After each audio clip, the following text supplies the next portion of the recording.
Novembro vai ser o dia da nossa jornada de educação, dia 2 de novembro.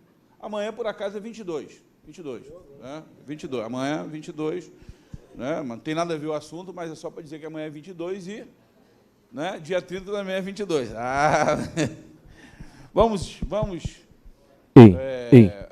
marcar na agenda. O tema desse ano da nossa jornada é EBD para toda a família.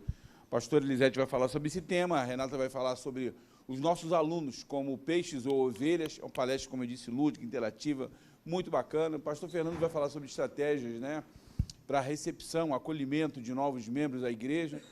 A DEVEC, nos últimos anos, tem experimentado um crescimento muito grande, não só no que diz respeito à evangelização, à adesão por conversão, mas também por, né, pessoas, migração, né, Fê? Migração, pessoas que têm vindo de outras igrejas. Eu creio até que tem muitos aqui que estão aqui na nossa audiência que, né, resolveram fazer da DEVEC o seu lar espiritual, né? Raiz mesmo aqui, raiz mesmo. Tá, o Jonas é raiz, ó. Ali, né? Glória a Deus, né? Maravilha, queridos. Vamos adorar o Senhor, vamos orar, pedir a bênção de Deus para essa reunião de hoje. Deus, louvamos o Teu nome, Senhor. Pedimos que Tu nos abençoe, nos guarde, nos ilumine, nos ajude, nos oriente. Seja, Deus, a Tua boa mão sobre nossas vidas nesta noite. Vamos aprender aqui a Tua palavra, que Tu possa, Deus, nos guardar, nos abençoar, nos fortalecer, nos iluminar, ó Deus, com as Tuas Escrituras. Ó Deus, guia o Teu servo, Senhor, para que ele possa ser um canal de luz, para transmitir as verdades da Tua palavra. Deus, nós amamos, Senhor, a Bíblia Sagrada, amamos, ó Deus, os Teus ensinamentos, somos o Teu povo, Senhor, adquirido por Ti, Senhor. Ó Deus, temos prazer nos Teus estatutos. Muito obrigado, Deus, por aqueles que estão também nesse momento ali, nos seus lares, acompanhando, Deus, online, que a Tua boa mão também possa acompanhá-los, que o Teu Espírito seja presente, Senhor, na vida deles, orientando, ajudando, esclarecendo, ó Deus, através das Sagradas Escrituras, o nosso caminho, a nossa maneira de viver. Ó Deus, muito obrigado por tudo, te agradecemos por cada um dos que estão aqui, no nome de Jesus. Amém. Deus abençoe a todos. Estava falando de raiz aqui. Ô, Jonas, eu acho que aqui só tu não é mais velho que o Jair. Por falar em Jair, é melhor o Jair se acostumando. Não, o Jair está ali. Fernando? Não, estou falando de idade, não, estou falando de tempo de tempo de ADVEC. Pô. Jair, rapaz, Jair recebeu o pastor Santos, né, aqui, né?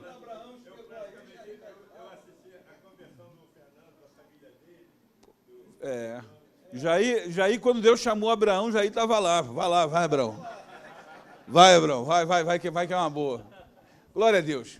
Gente, vamos receber com muito carinho, com muita alegria, um cara também que é, né, cria da Escola Bíblica Dominical, é um homem de Deus, um cara que eu tenho um prazer muito grande, né, um irmão mais novo, né, o nosso querido pastor Antônio Orestes, né, mais conhecido como Flecha, ou Flecha. Arrepiei, Flecha. Graças a Deus, gente.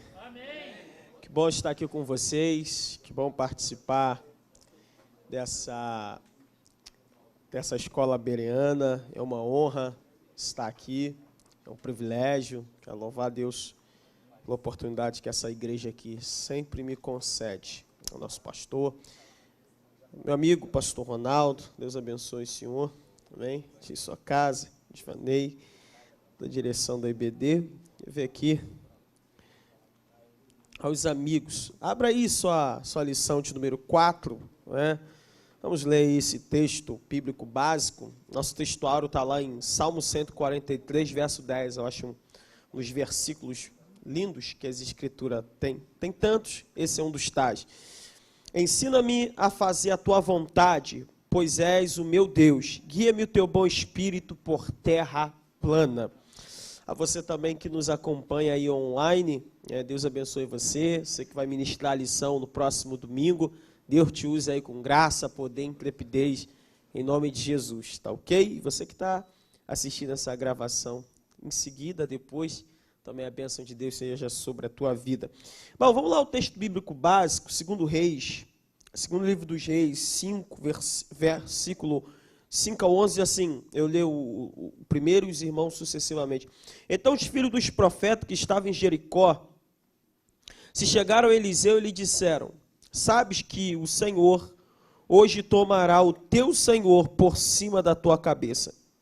E ele disse: também eu bem o sei, calai-vos. 6, os irmãos.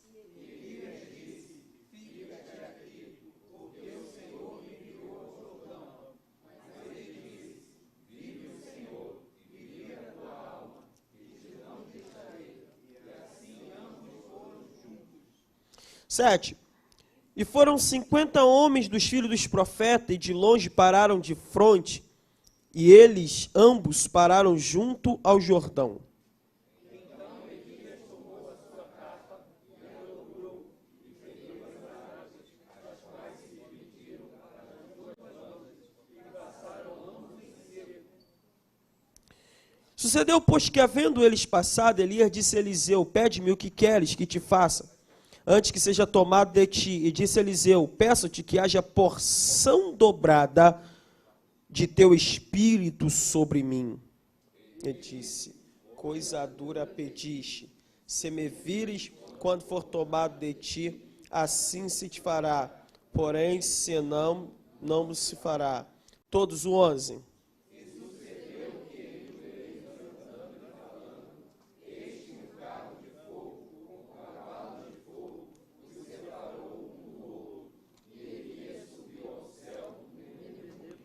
Maravilha, glória a Deus, maravilha. Bom, vamos adentrar um pouquinho a esse texto tão importante. Estamos falando sobre as etapas da maturidade de Eliseu. E você sabe que Eliseu foi o sucessor do grande profeta Elias. E você substituir um cabeça de bagre não é muito difícil. Agora, substituir alguém que chega e diz assim, ó, segundo a minha palavra, não vai chover. E fica 3 anos e 6 meses sem chover, é complicado. Você substituir alguém que chega e diz assim, ó, se eu sou homem de Deus, desça fogo do céu e consuma tu e teus 50. Não é uma coisa simples de se fazer. Então, e substituir alguém que é o primeiro, que é a primeira pessoa na Bíblia a realizar um milagre de ressurreição, foi o profeta Elias. A primeira ressurreição citada na Bíblia, Deus faz através dele. Então, o cara era fraco, né? Elias era muito fraco, era galho fraco. E Eliseu teve a nobre, mas também a árdua tarefa de substituir esse grande e tremendo homem de Deus que foi Elias. Mas eu sempre acreditei numa coisa, seja lá quem quer que seja que estava antes de você ou fazendo algo, se Deus te chamou é porque Deus quer usar você. E Deus vai fazer coisas na tua vida que não fez através do outro, porque o reino de Deus sempre tem que crescer, avançar e alcançar novas pessoas, amém? Então vamos aqui.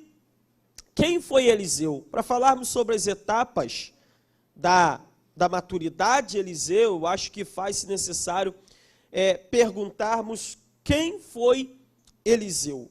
O nome Eliseu significa Deus é a salvação. Deus é a salvação. E o nome de Eliseu aparece 59 vezes na Bíblia. E dentro dessas 59 vezes que ele aparece na Bíblia, uma dessas vezes ele aparece no Novo Testamento, e ele é citado por ninguém mais nem ninguém menos do que o Senhor Jesus. E quando foi falar que no tempo do profeta Eliseu havia muitos leprosos em Israel, mas ninguém foi curado senão o Ciro e Naamã. Então Eliseu tem a honra de ser citado pelo Senhor Jesus. Quantas pessoas do Antigo Testamento Jesus não citou, e era um homem de Deus, mas Jesus citou Eliseu. Se fosse no dia de hoje, o nome de Eliseu estava nos top trends do Twitter, estava lá em cima, a hashtag Eliseu bombando na rede social. Eliseu, ele era de uma cidade. Quem foi a história de Eliseu? ele foi de uma cidade chamada Abel-Meolá. Eu acho que esse texto aqui nos dá um norte muito interessante. Vamos voltar lá no livro de Reis ainda, 1 Reis, capítulo 19. Capítulo 19, versículo de número 16, e vamos ler outros textos aqui. 1 Reis 19.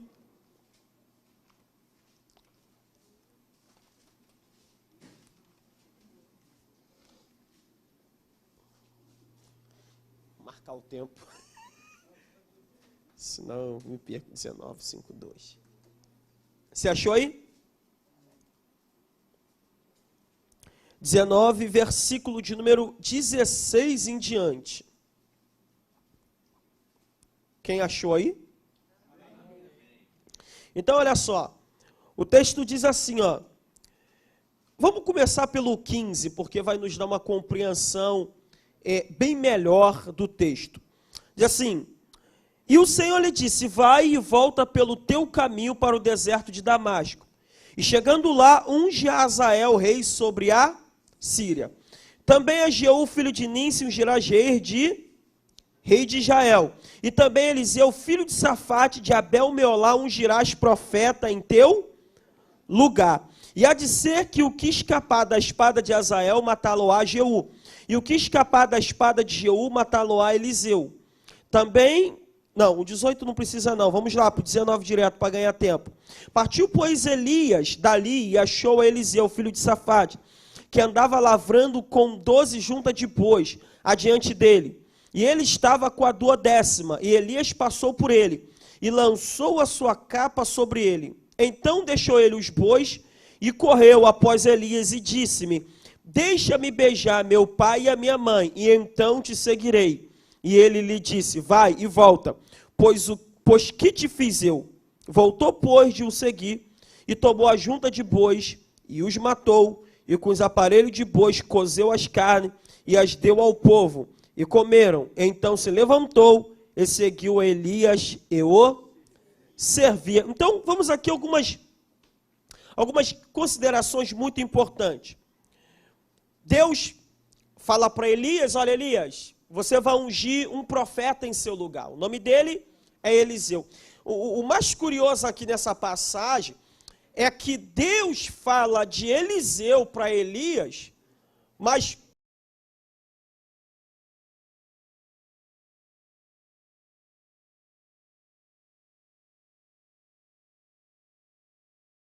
os bois trabalhando, se esforçando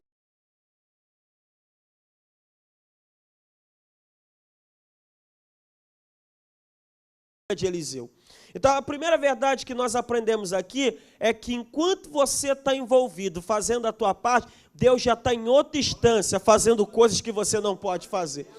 Deus está comunicando da sua vida com pessoas que você nem sabe. Deus está comunicando de você, revelando, falando sobre você. Você nem chegou lá, mas o Deus que você serve já está lá e já está fazendo coisas por você. Agora, eu aprendo aqui uma outra coisa muito interessante, é que o ministério de Eliseu, ele está ligado a um propósito. Qual é o propósito que ele está linkado? Deus vai dizer assim para Elias, Elias, quem escapar da espada de Azael, Jeú vai pegar. E quem escapar da espada de Jeú, não vai escapar da espada de Eliseu. Ou seja, Deus está dizendo, você vai ungir um profeta em teu lugar, sim, mas esse profeta tem a vida dele linkada a um propósito. É muito importante que eu, como homem de Deus, você como homem de Deus, mulher de Deus, seja lá qual área que você está agindo, você descubra e entenda por qual propósito Deus te chamou. Qual é a obra específica que Deus quer que você realize. O que Deus quer? Deus foi muito claro para Elias, dizendo que Eliseu tinha um propósito específico. O que passar de Azael não passa de Jeú, e o que passar de Jeú não pode passar de Eliseu. Eu li uma frase um dia, pastor Ronaldo, e essa frase me fez pensar muitas vezes. Eu até preguei um tempo no acampamento do jovem por causa dessa frase. A frase diz o seguinte, você pode chegar ao topo de uma escada e descobrir que essa escada foi posta na parede errada.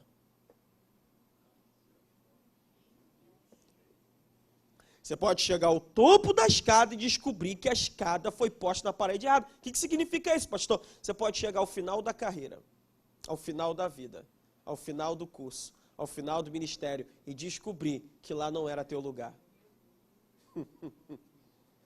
E descobrir que você não era para ter vivido a vida que você viveu. Você não era para ter feito da forma como você fez. Então, diga assim comigo, é necessário, antes de tudo, entender o propósito para o qual Deus me chamou. Eu preciso. Não, veja aqui, Deus falou, ele vai ser profeta em teu lugar. Olhando pelo lado humano é simples, era só Eliseu imitar Elias, sim ou não?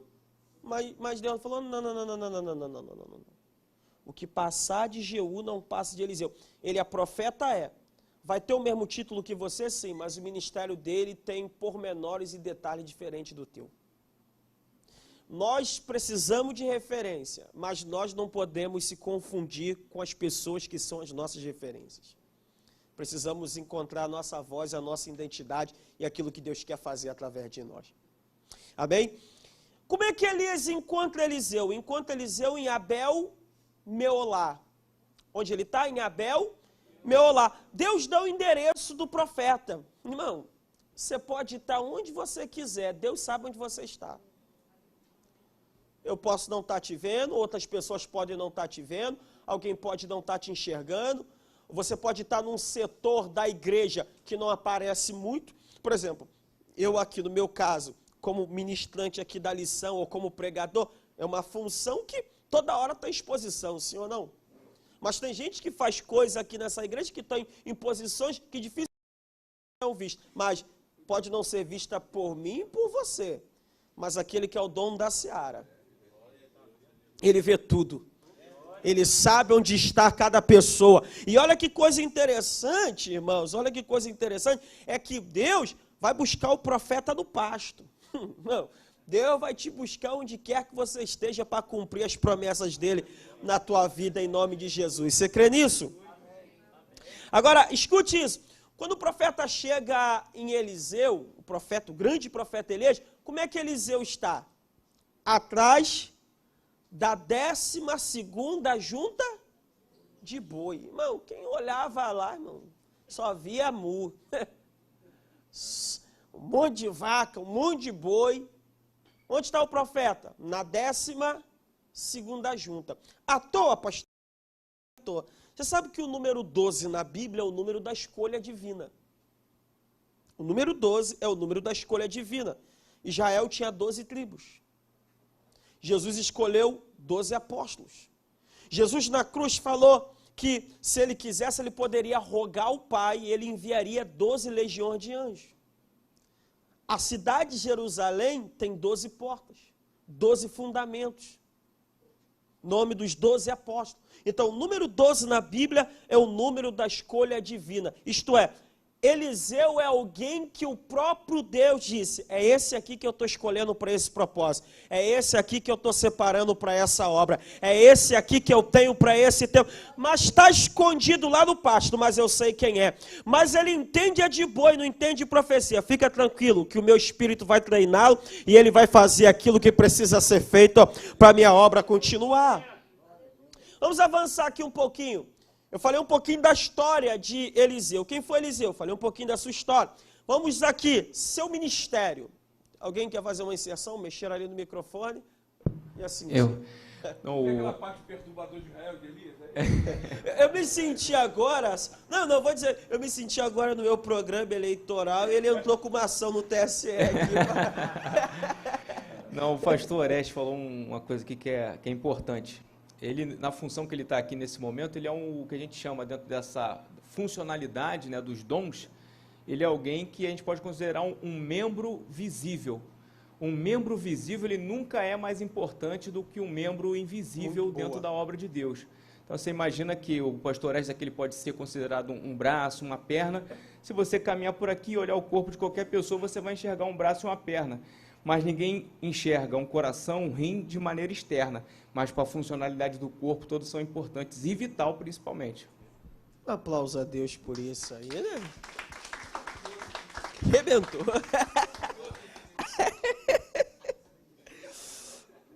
Então vamos lá. O ministério de Elias. Estou vendo os irmãos tomando nota, né? Write down, né? Tempo de ministério. Eliseu, ele ministrou do ano 848 a 797 a.C. Esse período de ministério dele pega o período do rei Jorão, Jeú, ele começou com Jorão, Jeú, Jeocás e Jeoás. Isso aqui é muito importante falar todos esses reis, porque isso mostra uma coisa interessante. Qual é? Isso indica que o profeta ele tinha que ter, a essência do profeta era a mesma. Mas o estilo para ministrar mudava de acordo com o rei que assumiu o trono. Sim ou não? A verdade é uma. É a mesma, perene. Mas a forma como você vai aplicar a verdade, comunicar a verdade, ela vai mudar de acordo com o público. E você sabe que mudava o governo, mudava o reino, o que acontecia? Mudava a configuração da nação. Isso mostra que o profeta Eliseu era alguém que tinha que ter uma envergadura e uma flexibilidade muito grande para poder se comunicar em período diferente, em reis diferente. Ele ministra especificamente ou mais detidamente para o reino norte, capital Samaria, como vocês sabem. Agora, escute isso aqui. Se você somar Jorão, Jeú, Jeocás, pastor Fernando e professor, Jeoás, dá aproximadamente 51 anos de ministério. O cara foi profeta por quase meio século. Agora, sabe o que eu percebi aqui? É que ele ficou quase 10 anos, diga comigo, 10 anos, aprendendo com Elias. Quase 10 anos nos bastidores. O texto que nós lemos aqui, lá de 1 Reis 19, diz que assim que ele começa, o que ele vai fazer? Ele vai servir Elias. Então, se você pegar que Elias, ele unge Eliseu no período do rei Acabe, e Acabe reinou por 22 anos, a Bíblia não diz quanto tempo ele ficou ali nos bastidores, mas eu fiz mais ou menos um cálculo aproximado, levando em consideração que Elias vai ungir Eliseu logo depois daquele momento que ele ora, desce fogo do céu, então ele depois deprimido, vai para a caverna e tal. Então, até o final do reinado de Acabe, então eu calculei, joguei para baixo, pelo menos uns 10 anos. Sabe o que isso aqui nos ensina? Isso aqui nos ensina que grandes pessoas, grandes ministérios, sempre serão marcados com pessoas que começam nos bastidores. E sempre é marcado por pessoas que estão dispostas a servirem. Diga comigo, bastidores, servir. São duas coisas importante na vida. Sempre tem um tempo da vida em que você não aparece. Aí já não é questão do membro invisível do corpo, já é questão do tratamento de Deus com você, do tratamento de Deus comigo. Davi, quando apareceu para derrotar Golias, alguém disse, ô Tampinha, vai para casa. Tu não está vendo que o cara aí é campeão de UFC, MMA? Você vai fazer o que aqui, Davi? Tu não conhece minha história, não.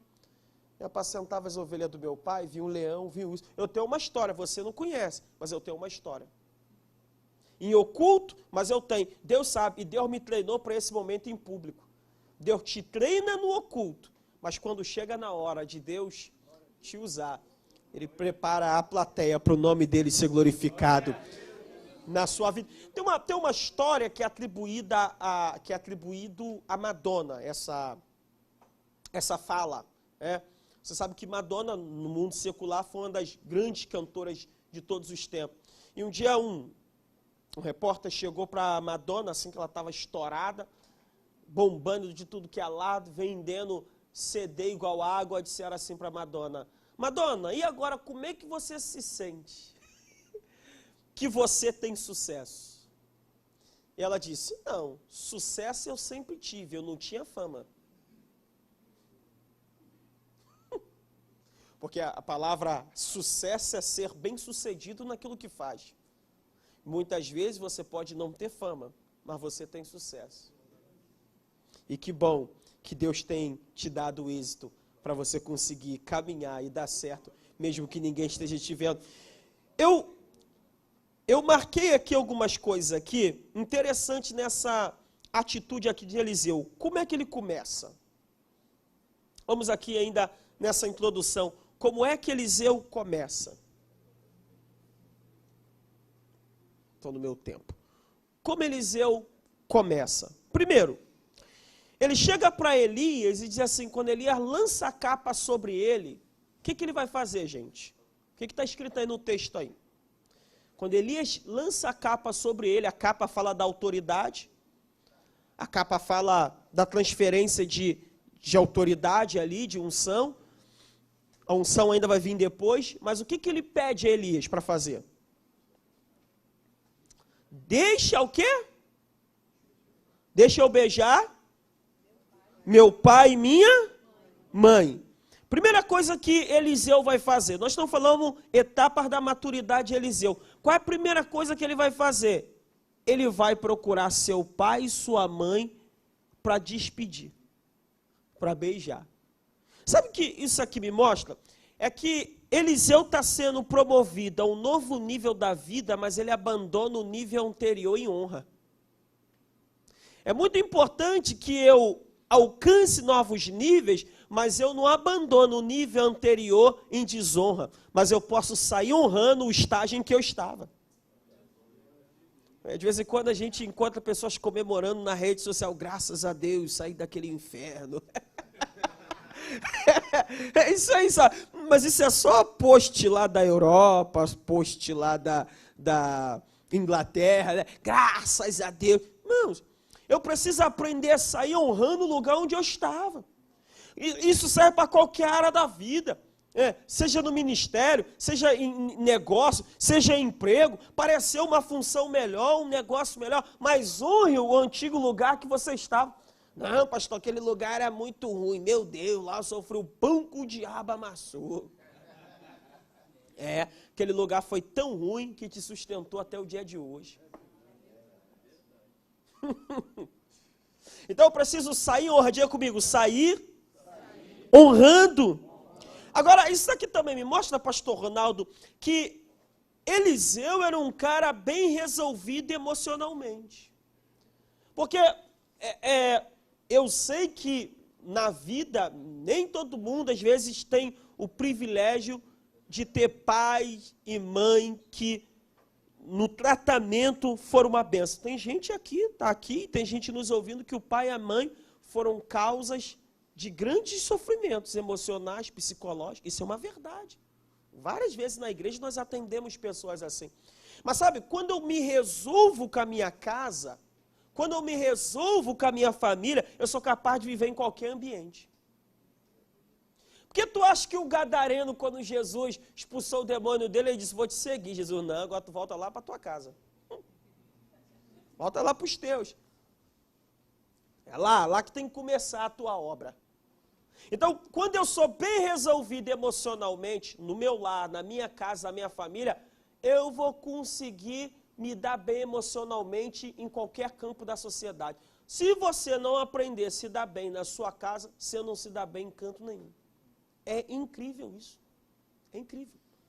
Várias pessoas, eu tinha um obreiro numa igreja que eu passei, aqui do campo, muito tempo. Pensa num cara que eu gosto, era ele. Mas pensa num cara para me dar trabalho, era ele. Eu gostava muito, muito dele. Um dia, conversando com ele, ele queria fazer uma doideira, ele falou que ia abandonar tudo. Estava lá brigado com a esposa, estava mal. Aí ele foi falar comigo, eu não disse muita coisa, eu estava assim meio ocupado, mas eu parei, dei atenção a ele. Só disse uma palavra para ele, eu disse assim, eu acredito em você. Só isso. Passou um tempo, ele disse que ia sair da igreja e tudo, eu encontrei ele lá. Ué, você não foi embora não? Eu era amigo dele. Ele disse assim, aquela tua palavra me curou. Falei, por quê? Ele falou, minha vida inteira ninguém disse que acreditava em mim. Ele veio de uma família muito difícil. Então ele tinha problema. Então os problemas dele do lar, ele trazia para o ministério dele, para a vida dele, para o desenvolvimento dele em qualquer lugar. Agora, segunda coisa aqui muito importante. O que Eliseu fez? Ele deu a carne para o povo. Generosidade. Olha o começo dele. Tome nota disso. Ele pega a carne e divide para o povo. Qual o texto de Isaías 32:8? Mas o liberal projeta coisas e pela sua está em pé. Uma outra coisa aqui importante, e a gente já sai daqui e começa a entrar no desenvolvimento da lição, é que ele inicialmente, ou melhor, prontamente foi servir Elias. Ele começa servindo. Quando os reis saem para a guerra, abre a sua Bíblia aí, 2 Reis capítulo 3, versículo 11. Quando os 3 reis se juntam para ir à guerra, e eles estão perdidos, acaba a água, e eles estão com medo de perder a guerra, eles perguntam, tem algum profeta de Deus aqui? Tem algum profeta do Senhor aí? Olha o que eles vão dizer aí no texto, 2 Reis 3, verso 11, olha o que eles vão dizer.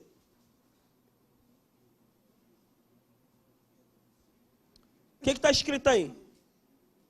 2 Reis 3:11. Alguém achou aí? Vou ler aqui, ó.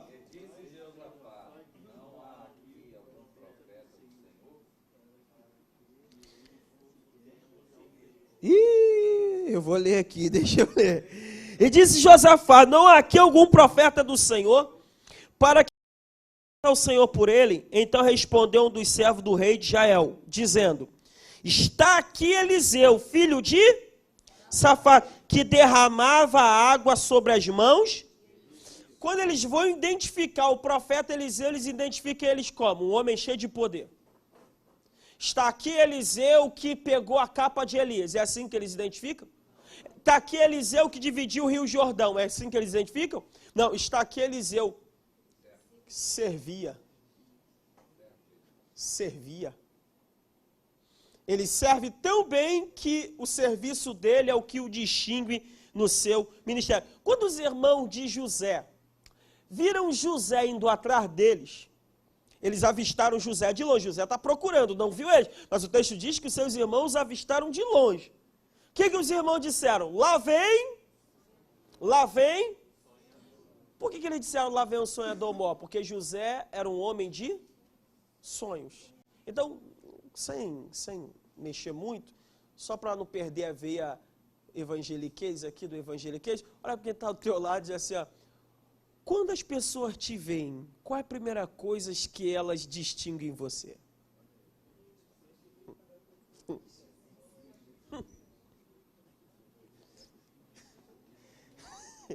Qual é a primeira coisa que eles identificam em você?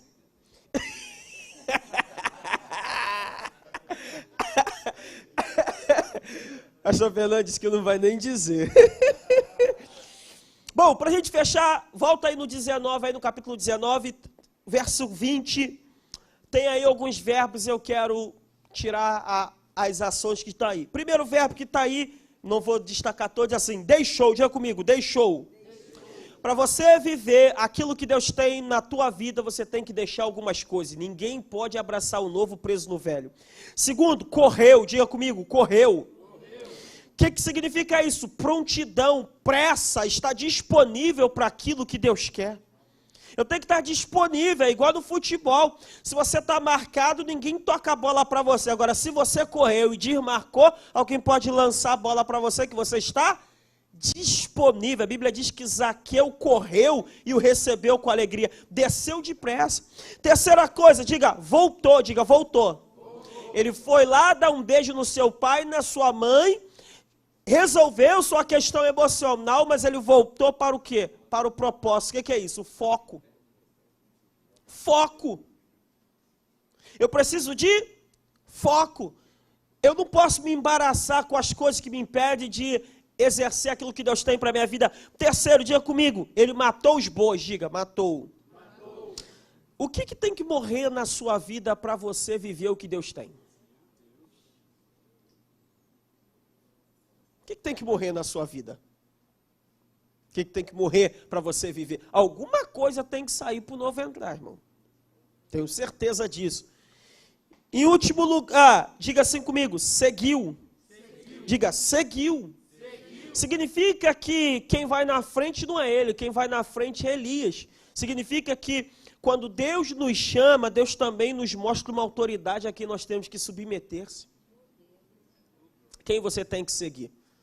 E uma coisa que eu ouvi há muito tempo, e eu gravei, um pastor há muito tempo veio lá no 1191, Rob Thompson, ele disse o seguinte: você tem que descobrir quem você é em todo relacionamento. Se você é Timóteo, você tem que caçar teu Paulo.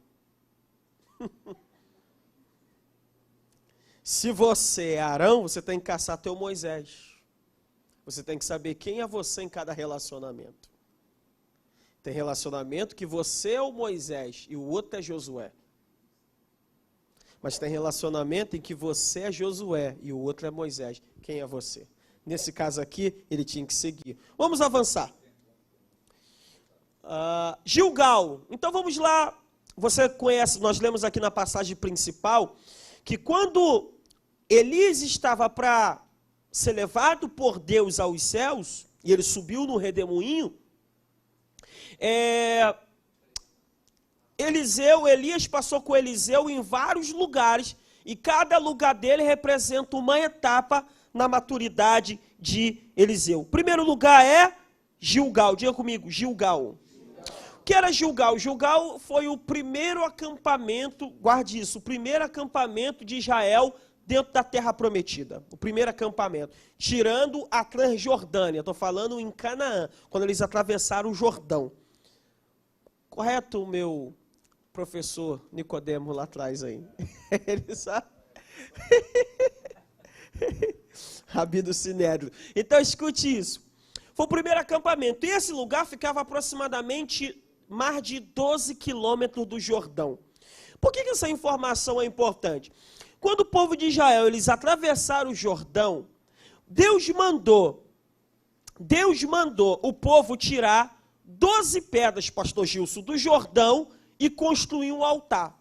Então, antes de eu falar que Gilgal é preciso remover o opróbrio, tem uma coisa aqui importante. O que é? É que Gilgal também é um lugar de memorial. É um lugar de memorial. Deus mandou eles tirarem 12 pedras e construir um altar. E por que Deus fez isso? Depois você lê lá o livro de Josué, capítulo 3.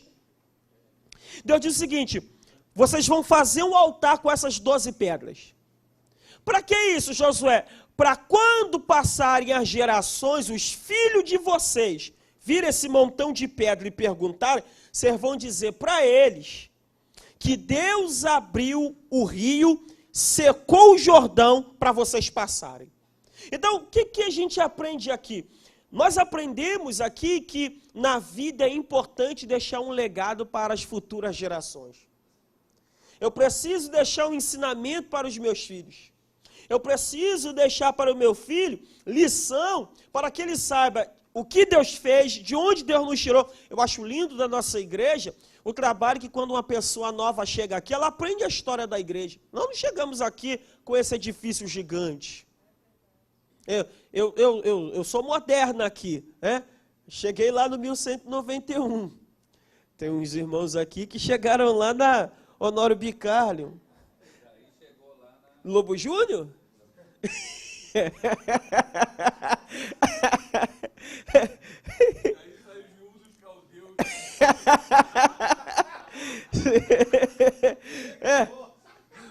Tem uma história de sucesso, tem uma história de doação. Às vezes, um dia desse eu estava ministrando, pastor Ronaldo, numa filial nossa, linda, que inaugurou.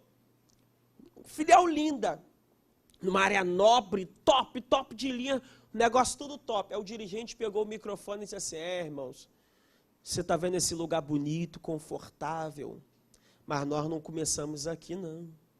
E sabe quem foram os irmãos que ajudaram a nós chegarmos aqui? Foram muitos irmãos simples lá do Parque Proletário da Penha, que nem desfruta de tudo isso aqui, ó, mas generosamente contribuíram para chegarmos a esse local. Tem uma história. Nós fizemos agora no CDM. Bota um microfone aí, por favor. Voz do que clama no deserto. Foi o que nós fizemos agora no CDM, com a turma, de percorrermos toda a história da nossa igreja, desde lá no início da Lobo Júnior. Nós levamos 600 jovens aqui da nossa igreja, fomos lá onde começou a igreja. Uau. Aí depois passamos, fizemos aquela caravana, 600 jovens andando, né? Saímos daqui, fomos direto para a Lobo Júnior, depois da Lobo Júnior, fomos para o Honório Vicário, da Honório Vicário para o 1191, depois terminamos aqui, para criar exatamente essa identificação, porque um povo que não reconhece a sua história, não sabe para onde vai. Verdade. Não vai saber, não tem referências. Verdade. Então é importantíssimo Perfeito. toda essa trajetória aí que forma realmente a identidade, e isso verdadeiramente também produz a maturidade na vida das pessoas. Perfeito. Um aplauso a Deus aí pela história da nossa igreja, pelos homens que a têm ajudado a construí-la. Escute, então tinha que deixar o memorial. Irmão, isso aqui vale também. Eu lembro, eu não sou tão antigo aqui, como já disse, eu sou moderno, mas eu lembro que antigamente, até mesmo nas filiais, você achar um cara com carro era uma dificuldade. Era uma luta. Eu já vi alguns irmãos falando que lá na Honório Vicário contava no dedo os que tinham carros. Tinha 3 carros. Só dos anjos ali. 3 carros. Hoje, irmão. Nem o pastor Santos tinha carro. Ó. Ó. Hoje, qual um dos problemas da nossa igreja? Estacionamento. E muitos irmãos chegavam de bicicleta, né? Aquele automóvel da fabricante Caloi, né? Aquele importado Monarch, né? E aí, mas o que isso aqui nos ensina? Nos ensina 2 verdades. A primeira, que o nosso Deus faz coisas grandes, mas ele começa pequeno. Não despreze o dia das coisas pequenas. E outra coisa, eu tenho que ensinar isso para o meu filho, para o teu filho. Às vezes eu chego para o meu filho, de vez em quando vou lá em cima na Vila Cruzeiro, onde eu me criei, onde eu vivi a maior parte da minha vida. Eu falo, cansei de descer esse beco voado. Eu falo com ele, eu vim daqui, eu estava aqui, vivi aqui, aprontei ali, briguei ali. E vamos embora contar a história. De vez em quando ele pede uma coisa que eu até tenho condição de dar, mas eu olho e digo assim, tem não. Ó, pai, mas é só tanto. Tu trabalha, miserável? Trabalha? Não, um dia desse, fui pregar num canto, tinha um pastor amigo, aí decidiu, um cara fez uma pergunta para ele, o pastor fez, aí ele acertou em cheio, o cara fez um enigma, sei lá, ele acertou, o cara, poxa, vou te abençoar, vou te dar uma oferta. Aí deu 250 para ele, 250 para Antonella. Falei, o mistério, mano. Aí, olha só, ele tinha me pedido um jogo, ele tinha me pedido um jogo. Eu sempre compro um joguinho, comprou videogame, tem que comprar um joguinho. E esses jogos são caros, 300 pratas, né? Aí eu cheguei para ele tinha me pedido um jogo, aí eu falei assim, vem cá, e o jogo? Ele, pai, você não disse que ia comprar um jogo para mim? Eu falei, mas já que tu ganhou dinheiro, você compra do teu dinheiro. Aí ele, papai, mas no meu 250, tirou 25 do dízimo, ficou 225, nem dá. Falei, dá não, inteira, junta mais para tu comprar. Ele, caraca, pai. Eu falei, isso aí é para você aprender a dar valor ao dinheiro, tá vendo? 250 é dinheiro pra caramba, você não estava feliz? Estava. Nem dá para comprar o jogo, para você ver quanto é cara as bobeiras que tu gosta.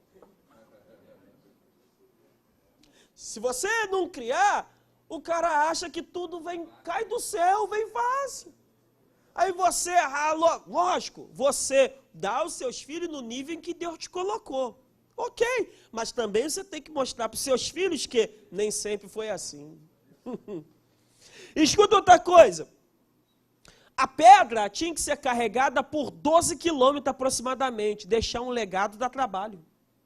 E o texto diz que eles tinham que levar no ombro. Se tinha que levar a pedra no ombro, eu pensava que a pedra era pequena. Mas quando eu vi hoje a passagem e li com calma, que diz assim, vocês vão carregar sobre os ombros. Então não é pedra pequena. Ninguém pega uma pedra pequenininha e bota no ombro. Significa que a pedra era grande. Então, deixar um legado, fazer um memorial, dá trabalho e exige esforço. Nada no reino de Deus é fácil. Faça só para quem está vendo e diz assim, se eu tivesse lá, eu faria melhor. Mas quando está na vez dele, não faz. Conversa fiada. Tópico 2. Tópico 2 da revista. Opa, deixa eu abrir aqui. Gilgal representa o lugar da libertação. Escute, vamos ler aqui. Caminhando por Gilgal, Gilgal é aquela música lá. O jovem Eliseu lembrava que ali onde ele estava, uma nação inteira fora operada por Deus. O lugar do sacrifício que marcou a vida de cada israelita foi onde Deus escolheu ensinar Eliseu que existe um preço a ser pago. O vocábulo Gilgal é uma palavra hebraica de onde procede o termo Golgolete, que significa Gólgota, caveira ou cabeça. No Monte da Caveira, no Gólgota, Cristo morreu pelos nossos pecados. Então escute isso aqui. A palavra Gilgal vai gerar a palavra Golgolete, que significa Gólgota, caveira, onde Cristo foi crucificado. Escute isso. Só teve travessia no Jordão, só teve entrada de Israel na terra prometida, porque o cordeiro foi imolado em Êxodo 12. Lembra que Deus disse?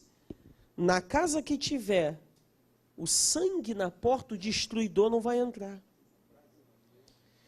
Onde tiver a marca do sangue, o destruidor não entra. Representando o sangue de Cristo, que nos salva, que nos liberta. Nós só chegamos aqui por causa do sacrifício dele na cruz.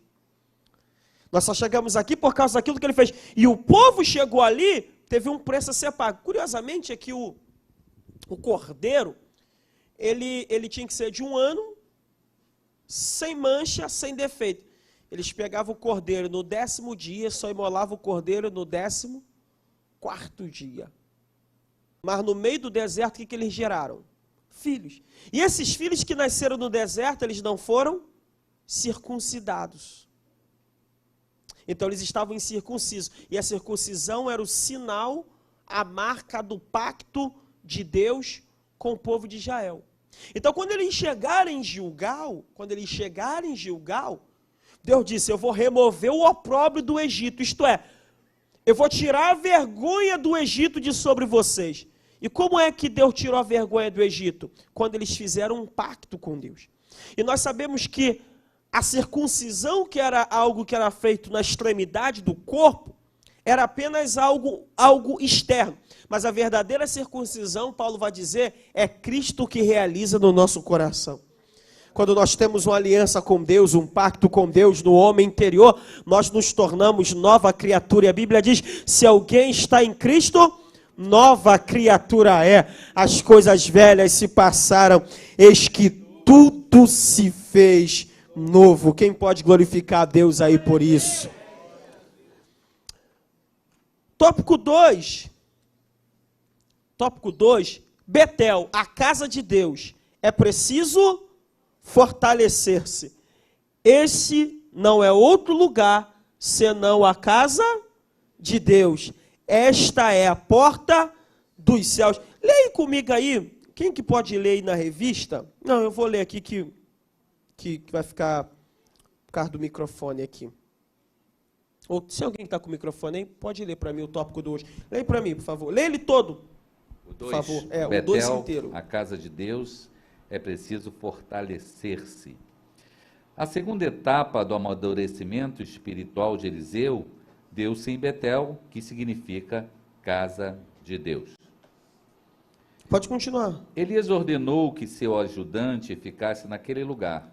Eliseu disse que não ficaria, mas que seguiria seu mentor aonde ele fosse. O lugar do encontro de Jacó com o Senhor chamava-se Luz. O nome foi mudado para Betel pelo patriarca, após o encontro com o Senhor, Gênesis capítulo 28, versículo 19. Jacó declarou que aquele lugar, Betel, era muito especial, temível e sagrado. Ele descobriu que em Betel, na casa de Deus, o pecador é bem-vindo, referindo-se à situação em que ele mesmo se encontrava. Ele também descobriu que em Betel os anjos estão presentes para ministrar. Na casa de Deus, o próprio Deus está presente, Abacuque 2:20, para revelar-se, abençoar, estabelecer alianças e fazer promessas. Então, escute isso aqui. Obrigado, pastor Fernando. Escute isso aqui. Ele começou em Gilgal. Gilgal aponta para libertação. Diga comigo, libertação. Diga conversão. Mas agora ele caminha em direção a Betel, casa de Deus. Por quê? Porque toda pessoa liberta precisa de um lugar para congregar. Chamar de seu lar espiritual. Chamar de sua casa espiritual.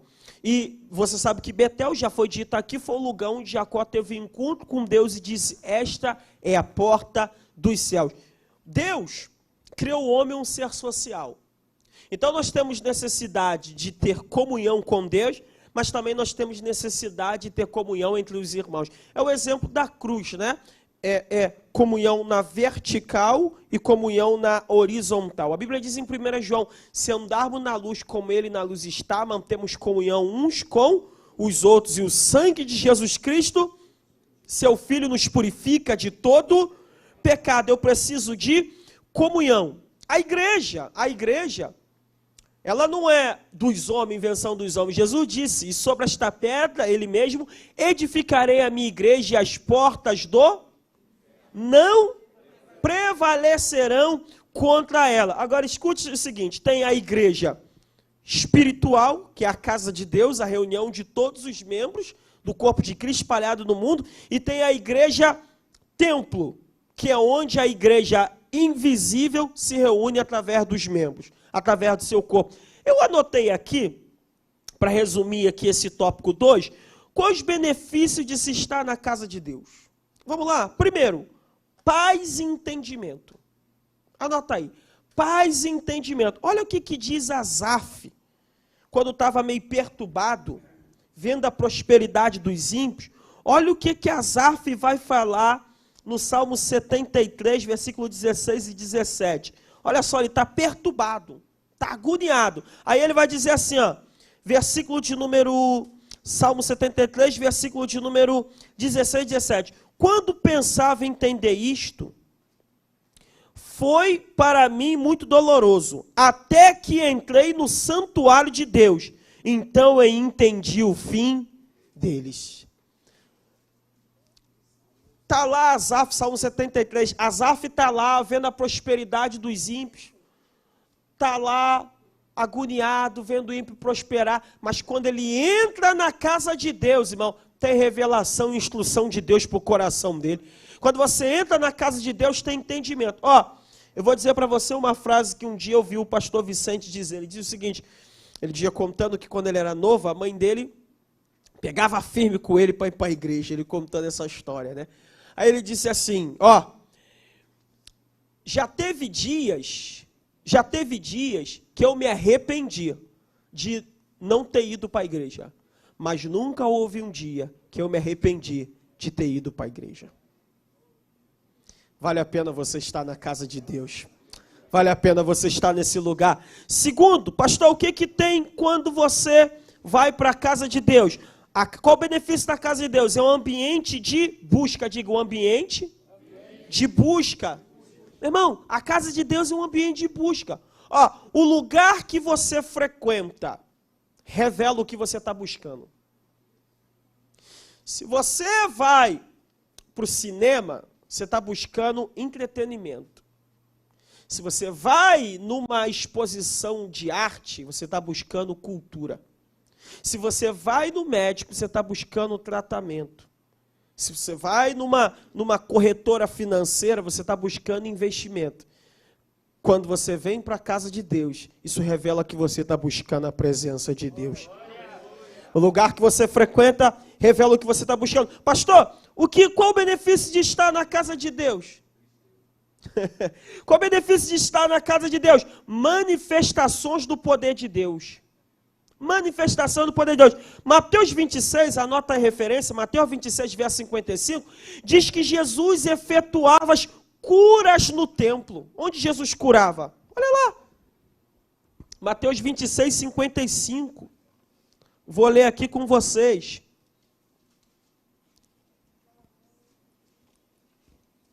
Diz assim, ó. Então disse Jesus à multidão, olha Jesus se defendendo. Saíste como para um salteador, com espada e varapaus para me prender.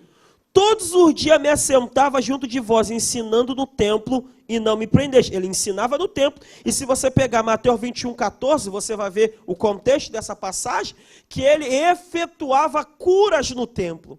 Então, o que Jesus fazia? Curava no templo. O que é isso? A casa de Deus é um lugar onde Deus manifesta o seu poder. Qual foi o primeiro milagre que aconteceu na igreja primitiva? Qual foi o primeiro milagre? A cura do coxo, Atos 3, sim ou não? Sim. E a cura do coxo foi onde?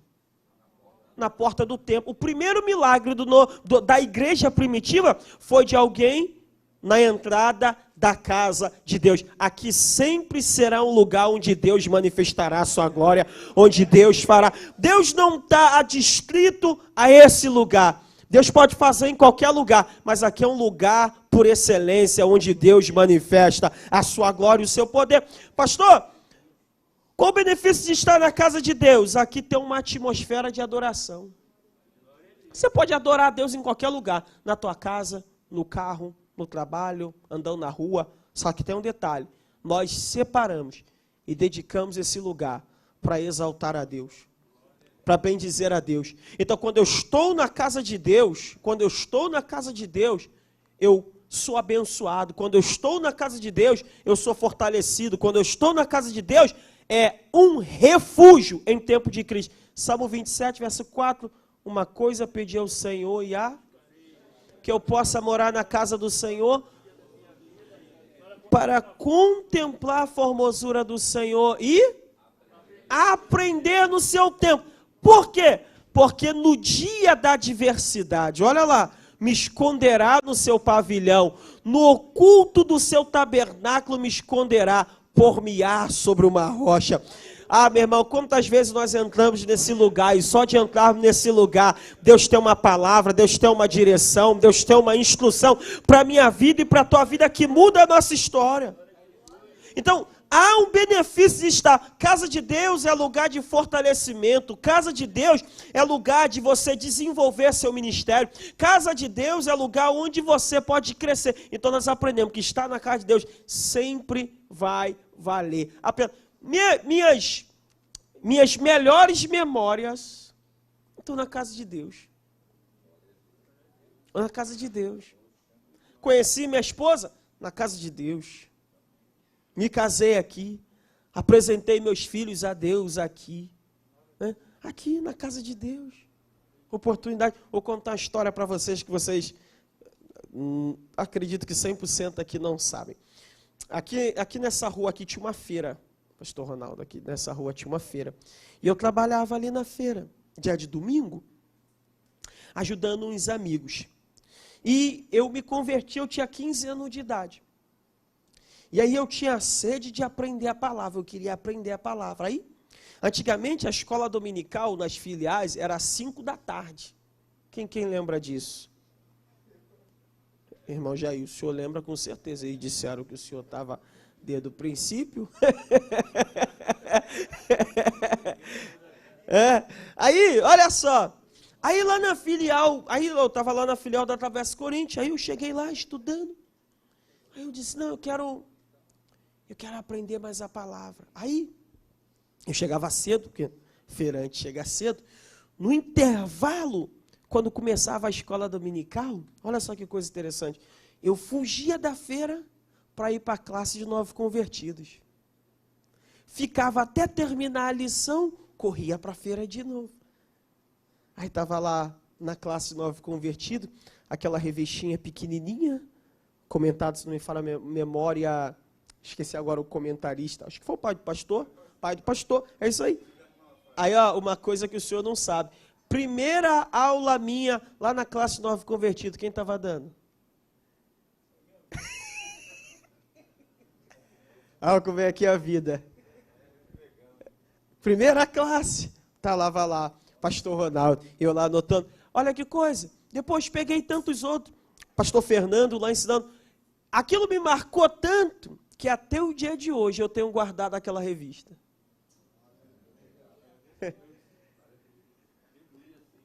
E aquelas minhas idas ali, foi que eu fui aprendendo os fundamentos da fé. E eu pregava aquilo, chegava em casa, conferia de novo, ficava analisando e vinha guardando, acumulando conhecimento sobre os fundamentos da fé. Vale a pena estar na casa de Deus. E tem mais, eu quero dizer, como boa parte dos que estão aqui e quem está ouvindo, vão ministrar lição, ensina em algum tempo, você não sabe a vida de quem você está mudando. Você não sabe. Está lá, está te ouvindo, está sentado. Você pode dar aula na escola dominical para o próximo presidente do Brasil daqui a algumas décadas. Você não sabe. Pode estar sentado na tua classe. Você pode, eu creio que o Brasil vai se tornar uma potência financeira, sim ou não? Você pode estar dando aula para uma criança, para algum menino que vai se tornar um dos maiores bilionários do mundo. Está lá na tua classe. E Deus pode colocar lá.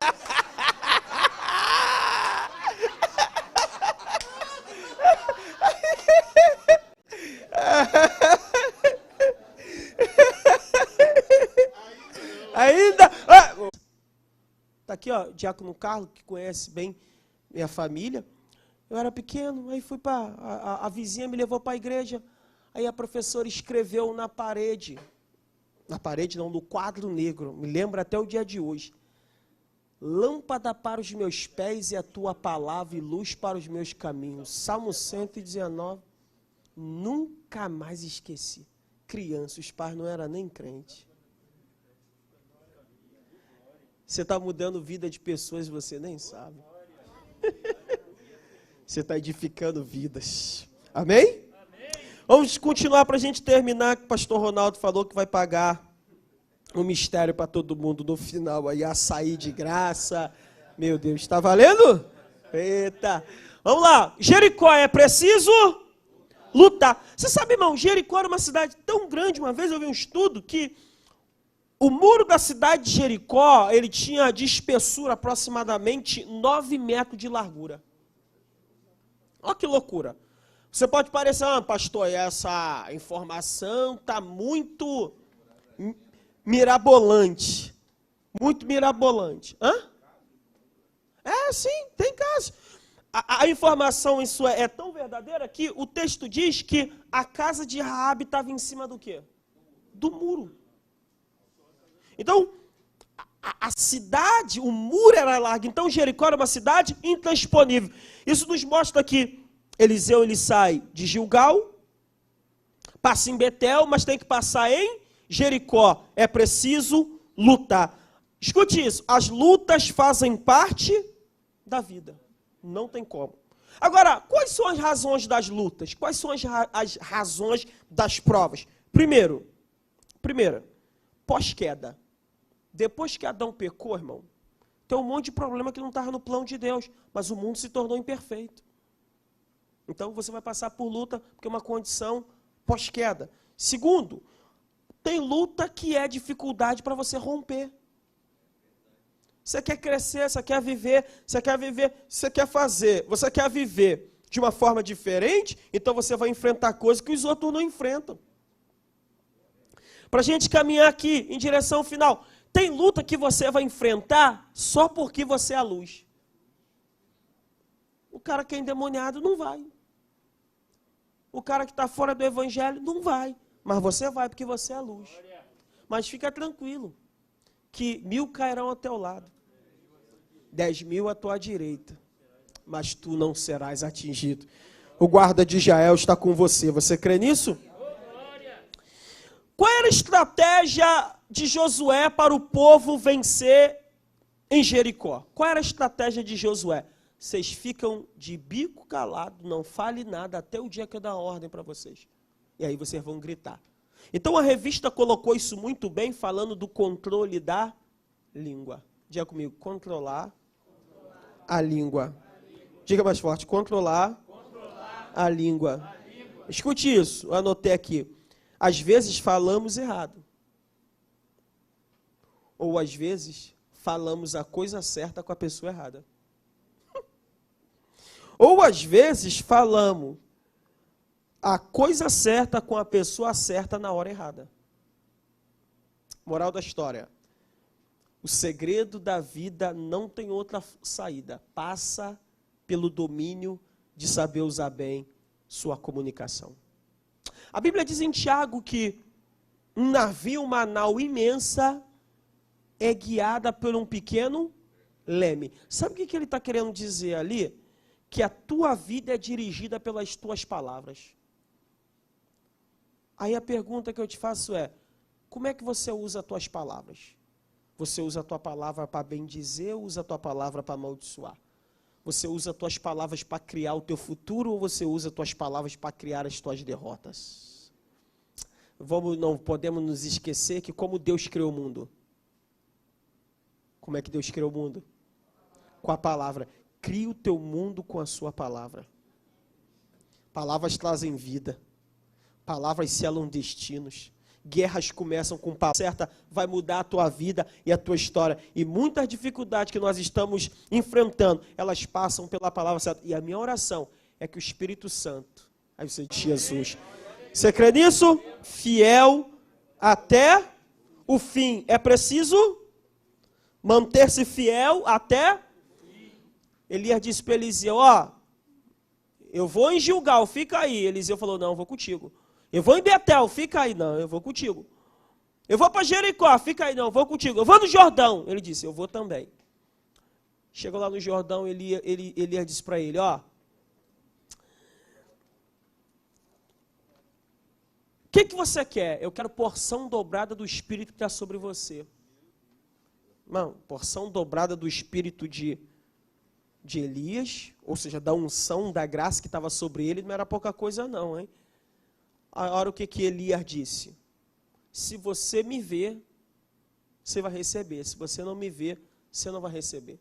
Então, Jordão é preciso manter-se fiel até o fim. Então, primeira coisa que eu quero destacar aqui é preciso me ver. Então, para ele ver, ele não poderia se desapegar do seu mentor, do seu líder. Você não pode se afastar da sua liderança e distrair do propósito de Deus para a sua vida. Você não pode se perder daquilo que Deus está fazendo. Segunda coisa aqui também que é muito importante, olha isso. Você me vê subindo. Eliseu ia ficar no lugar de Elias, sim ou não? Mas ele não ia ver Elias caindo, ele ia ver Elias. Sabe o que é isso? Você pode até ser promovido, mas você tem que orar para a pessoa que vai dar lugar a você, Deus possa promovê-la para um lugar melhor. Vai ver subindo. Agora escute isso aqui. Fidelidade. A Bíblia diz, ser fiel até dar-te-ei. Escuta, ninguém ganha recompensa só por ter começado. Ninguém ganha recompensa por ter ido até o meio. A recompensa é para quem?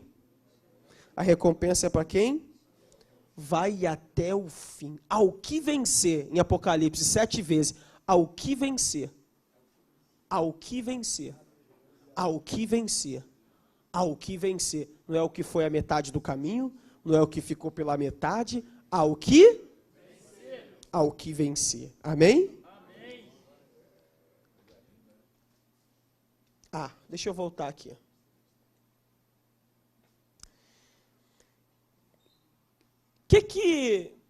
O que Eliseu pediu a Elias? Porção dobrada do Espírito. Quantos milagres Eliseu fez? Aproximadamente 14 milagres. ressuscitou gente. O camarada era tão cheio, mas tão cheio de Deus, que o último milagre que Deus fez através da vida dele, ele já estava morto. Alguém abre a mão aí para receber? Seu legado vai abençoar a gente mesmo depois da tua partida, irmão. Ah, não só em vida, não. Abençoa a gente. Escute isso. Agora escute isso aqui. Tocou nos ossos do profeta e reviveu. Aí um amigo gosta de dizer o seguinte, né? Porque a unção está no osso do profeta, né? Tá no osso. Agora escute isso aqui. Como é que Eliseu começou? Servindo. Como é que ele começou? Servindo. Quando ele vai falar com a sunamita, e ela trata ele muito bem, dá um quarto para ele, para DPP, para papá, o que ele diz para ela? Ele diz assim, tem alguma coisa que fale com o capitão? Tem alguma coisa que fale com o rei? Ele começou servindo. Mas Deus o colocou num nível tão alto que ele influencia rei, ele influencia capitão.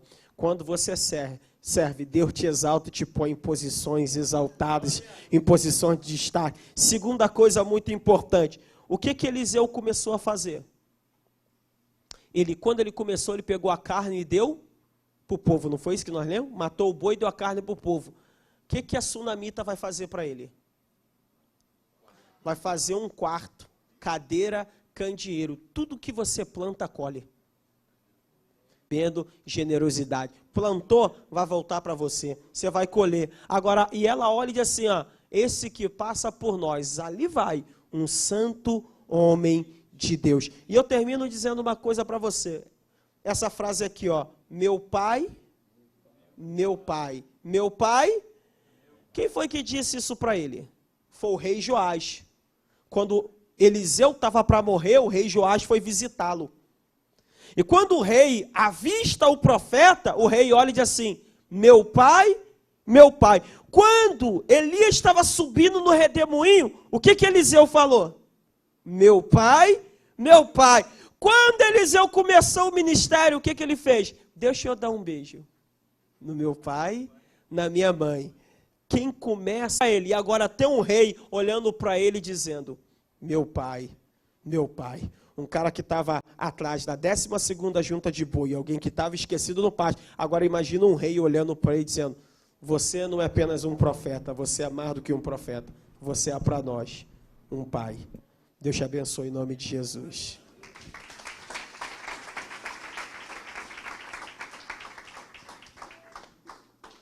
Só me resta ver se o milagre se repete ao tocar nos ossos do profeta.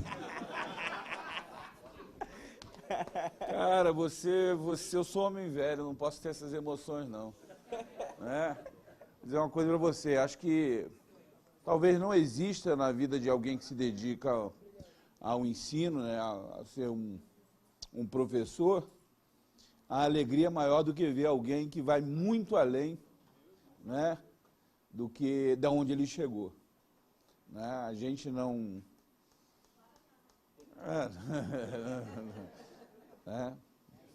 Flash, cara, Deus te abençoe, mano. Acho que é assim como, né, os filhos, né? Eu mesmo, negócio de flecha, na flecha é alguém que lança, né? A flecha sempre vai numa posição muito mais adiantada da onde ela foi lançada.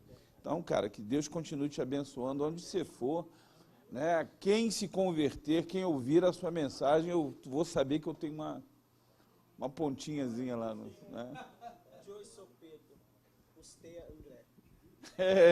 Pode botar um anúncio aí, né?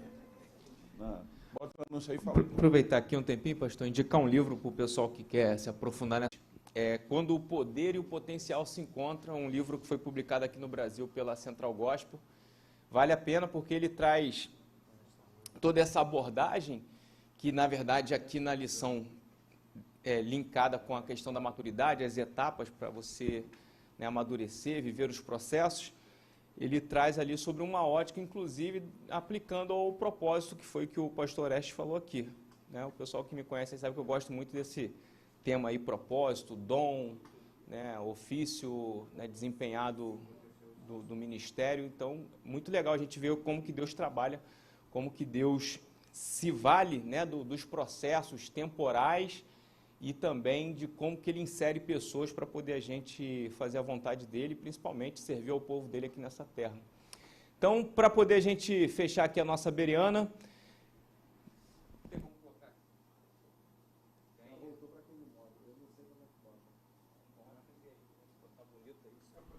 Por que o Vandinho está estampando a retrato da próxima eleição? Olha aí.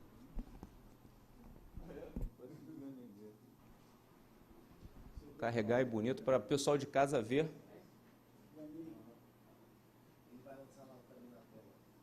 Ele estava colocando lá na tela lá. Sim.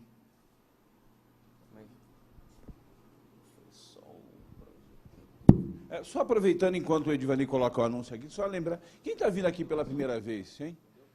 Sejam bem-vindos. O Augusto também está aqui, ó, cara, que